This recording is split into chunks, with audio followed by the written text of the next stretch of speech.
आईला संसारामध्ये वेगवेगळे पात्र करावं लागतात. आई दुधावरची साय, आई लंगड्याचा पाय, आई वासराची गाय.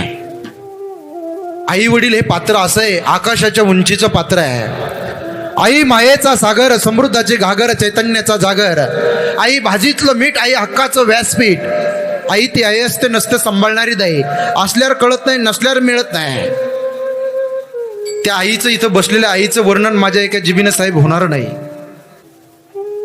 कधी आई व्हावं लागतं, तिला सासू व्हावं लागतं, कधी सून व्हावं लागतं, कधी काकू, कधी मावशी, कधी आत्या.